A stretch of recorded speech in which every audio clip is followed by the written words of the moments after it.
వెళ్తూ వెళ్తూ రైతులకు ఉచిత కరెంటు ఇచ్చినా అన్నాడు. విద్యుత్ శాఖకు దాదాపుగా ఈ ఉచిత కరెంటు పేరు మీద వేల కోట్ల రూపాయలు బకాయిలు పెట్టిపోయాడు.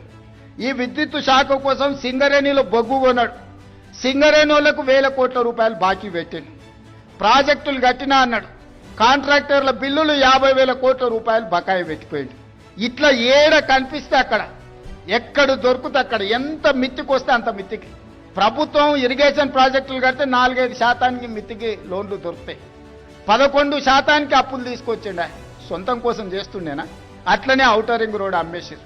ఆయన కష్టపడి కట్టిన 160 కిలోమీటర్ల ఔటర్ రింగ్ రోడ్డు 7,500 కోట్ల రూపాయలకి వనుకో అమ్ముకొని పోయి గచ్చిబౌలి, మాదాపూర్, కొండాపూర్లో ఉన్న భూములన్నీ అమ్మేసారు. ఈ రోజు కూడా నేను స్పష్టంగా చెప్తున్న వేదిక మీద నుంచి, ప్రతి నెల ఈ తెలంగాణ రాష్ట్ర ప్రభుత్వానికి వస్తున్న ఆదాయం 18,000 నుంచి 18,500 కోట్లు. కానీ ప్రతి నెల నాకు కనీస అవసరాలు తీర్చడానికి 22,500 కోట్ల రూపాయలు కావాలి. 18,500 కోట్లల్లా ఈ రోజు 7,000 కోట్ల రూపాయలు అప్పుకు పోయింది. 5,000 నుంచి 5,500 కోట్ల రూపాయలు మీ జీత భత్యాలకు పోయింది. 13,000 కోట్లు పోయిన తర్వాత నా చేతిలో మిగులుతున్నది 6,000 కోట్లు నికరంగా.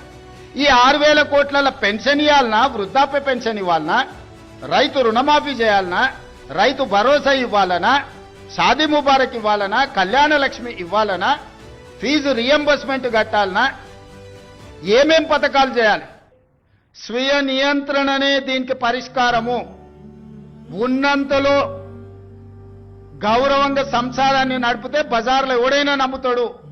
వీధికెక్కి రచ్చ చేసుకుంటే, కుటుంబం పరువు బజార్లో పడేసుకుంటే ఎట్లుంటుందో, ఉద్యోగ సంఘ నాయకులారా, రాష్ట్ర ప్రభుత్వం అనేది మన కుటుంబము. ఈ పరువును బజార్లో మీరు పడేస్తాము అనంటే కుటుంబ పెద్దగా వద్దు అని నేను విజ్ఞప్తి చేస్తున్నా. దయచేసి విషయాన్ని అర్థం చేసుకోండి.